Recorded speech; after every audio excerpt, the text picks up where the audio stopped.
Breaking news చూస్తున్నాం. మాజీ CM KCR కు హైకోర్టులో చుక్కెదురైంది. కేసీఆర్ వేసిన రిట్ పిటిషన్ను కొట్టేసింది న్యాయస్థానం. కమిషన్ చైర్మన్ జస్టిస్ నరసింహారెడ్డి ప్రతివాదిగా చేర్చడంపై అభ్యంతరం తెలిపారు హైకోర్టు రిజిస్ట్రీ. విద్యుత్ కొనుగోలులో అవకతవకలపై విచారణ కమిషన్ ఏర్పాటు రద్దు కోరుతూ బీఆర్ఎస్ అధినేత హైకోర్టులో పిటిషన్ దాఖలు చేశారు. కమిషన్ నోటీసులు ఇవ్వడాన్ని సవాల్ చేశారు. దీనిపై విచారించిన హైకోర్టు ధర్మాసనం కేసీఆర్ పిటిషన్ను కొట్టేసింది. మాజీ సీఎం కేసీఆర్ కు హైకోర్టులో చుక్కెదురైంది. కేసీఆర్ వేసిన రిట్ పిటిషన్ను కొట్టేసింది న్యాయస్థానం. కమిషన్ చైర్మన్ జస్టిస్ నరసింహారెడ్డి ప్రతివాదిగా చేర్చడంపై అభ్యంతరం తెలిపారు హైకోర్టు రిజిస్ట్రీ. విద్యుత్ కొనుగోలులో అవకతవకలపై విచారణ కమిషన్ ఏర్పాటు రద్దు కోరుతూ బీఆర్ఎస్ అధినేత హైకోర్టులో పిటిషన్ దాఖలు చేశారు. కమిషన్ నోటీసులు ఇవ్వడాన్ని సవాల్ చేశారు. దీనిపై విచారించిన హైకోర్టు ధర్మాసనం కేసీఆర్ పిటిషన్ను కొట్టేసింది.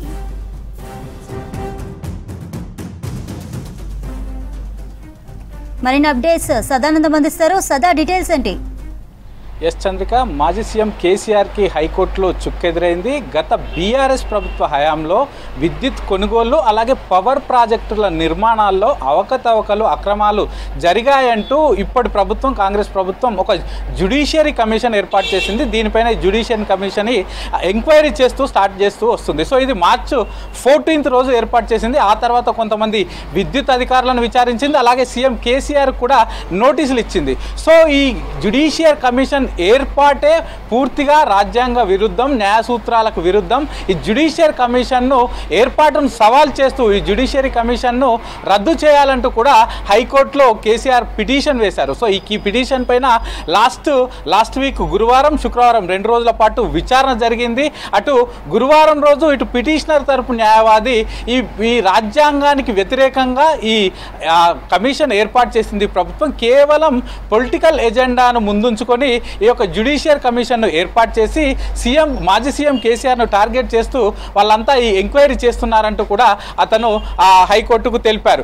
అలాగే దీంతో పాటు ఈ జ్యుడిషియరీ కమిషన్ ఏర్పాటైన తర్వాత కొంతమందిని అధికారులను విచారించి ఆ తర్వాత జ్యుడిషియరీ కమిషన్ ప్రెస్ మీట్ పెట్టి పూర్తిగా ఒకవైపు విచారణ జరుగుతున్న టైంలోనే ప్రెస్ మీట్ పెట్టి కేసీఆర్ను టార్గెట్ చేస్తూ మాట్లాడాలంటూ కూడా ఇటు హైకోర్టుకు తెలిపారు. సో ఆ తర్వాత నెక్స్ట్ డే ఫ్రైడే రోజు ఇటు ప్రభుత్వ తరపు న్యాయవాది తాను మాట్లాడుతూ పూర్తిగా ఇది జ్యుడిషియరీ కమిషన్ అనేది ఏర్పాటు చేసింది, అందులో జరిగిన అవకతవకలను గుర్తించడానికి మాత్రమే ఏర్పాటు చేశాం. అలాగే ఈ గతంలో ఈ విద్యుత్ కొనుగోలు అలాగే ప్రాజెక్టుల నిర్మాణాల్లో అక్రమాలు జరిగాయంటూ అసెంబ్లీలో లేవనెత్తినప్పుడు అప్పటి విద్యుత్ శాఖ మంత్రి జగదీశ్వర్ రెడ్డి కూడా క్లియర్గా చెప్పాడు, మేము ఎలాంటి విచారణకైనా సిద్ధం, ఇటు జ్యుడిషియరీ ఎంక్వైరీ చేసుకుంటారా లేకపోతే విజిలెన్స్ ఎంక్వైరీ చేసుకుంటారా, మీరు ఏది చేసుకున్నా మేమందరం కూడా సిద్ధంగా ఉన్నామంటూ కూడా డైరెక్ట్ అసెంబ్లీ సాక్షిగానే చెప్పాడు. ఇక దీంతో పాటు గత ప్రభుత్వంలో అప్పట్లో వీళ్ళు మొదటగా ఛత్తీస్గఢ్తో విద్యుత్ కొనుగోళ్ల ఒప్పందం చేసుకున్నప్పుడు అప్పటి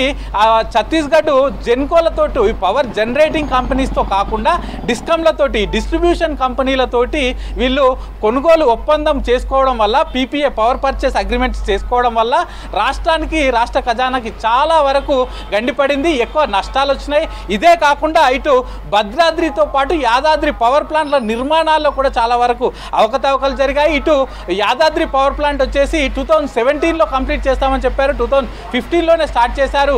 కానీ ఇప్పటి వరకు అది పూర్తిగా కంప్లీట్ అవ్వలేదు.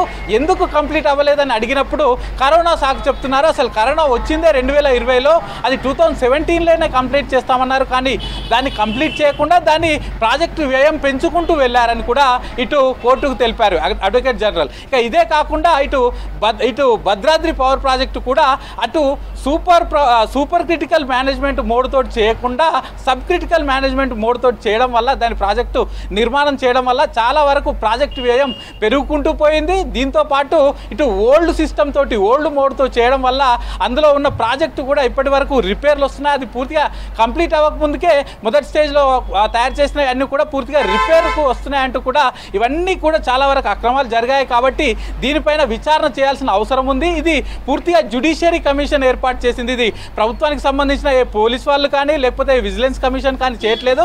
ఒక మాజీ చీఫ్ జస్టిస్ను ఎల్ నరసింహారెడ్డిని ఏర్పాటు చేసిన జ్యుడిషియరీ కమిషన్ ఇది ఏర్పాటు చేసింది. కాబట్టి దీన్ని కంటిన్యూ చేయాలంటూ కూడా ఏజీ హైకోర్టును కోరారు. ఇక ఇదే కాకుండా వీళ్ళు ఏదైతే ఆరోపణలు చేస్తున్నారో, ప్రెస్ మీట్ పెట్టి మరి ఇటు కేసీఆర్ను టార్గెట్ చేస్తున్నారని ఆరోపణలు చేస్తున్నారో దాన్ని కూడా వీళ్ళు ఖండించారు. ఎందుకంటే ప్రెస్ మీట్ పెట్టినప్పుడు జస్టిస్ నరసింహారెడ్డి ప్రెస్ మీట్లో ఇప్పటి వరకు మేము ఎంతమంది అధికారులను ఇప్పటి వరకు మేము విచారించాము, ఇప్పటి వరకు మొత్తం 15 మంది అధికారులను విచారణ చేశాము. దానిలో వాళ్ళని అడిగినప్పుడు అసలు మీరు ఎలా చేయడానికి గల కారణాలు ఏంటని అడిగినప్పుడు అప్పటి ప్రభుత్వాధినేతలు ప్రభుత్వ పెద్దలు చెప్పడంతో మేము ఇదంతా చేశామని వాళ్ళు కమిషన్ ముందు చెప్పడంతో మేము తిరిగి కేసీఆర్కు నోటీసులు ఇవ్వాల్సి వచ్చింది, అతన్ని రిప్లై కోరాల్సి వచ్చిందంటూ కూడా క్లియర్గా ఇటు హైకోర్టుకు తెలిపారు. దీంతో పాటు వీళ్ళు విచారణ చేసిన 15 మందిలో అప్పటి సీఎండీ ఉన్నారు, అలాగే అప్పటి విద్యుత్ శాఖ మంత్రి జగదీశ్వర్ రెడ్డి ఉన్నారు. వీళ్ళందరినీ విచారించిన తర్వాత నెక్స్ట్ కేసీఆర్కి నోటీసులు పంపించాం. సో అతను కూడా నోటీసుల్లో అడిగిన దానికి రిప్లై ఇవ్వకుండా డైరెక్ట్గా కమిషన్ ఏర్పాటు చేయొద్దు, మీరు కమిషన్ చైర్మన్ నుంచి తప్పుకోవాలంటూ డైరెక్ట్ జస్టిస్ నరసింహారెడ్డికే ఆయన సూచనలు చేస్తున్నారు, అడిగింది మాత్రం చెప్పట్లేదంటూ కూడా ఇటు హైకోర్టు ముందు ఏజీ తెలిపారు. సో దీని తర్వాత ఇటు ఏజీకి సంబంధించిన వాదనలతోటి ఏకీభవించిన హైకోర్టు ఈరోజు ఉదయం ఈ పిటిషన్ కేసీఆర్ వేసిన పిటిషన్ మొత్తం కూడా డిస్మిస్ చేస్తూ ఈరోజు తీర్పు అయితే ఇచ్చింది. చంద్రిక.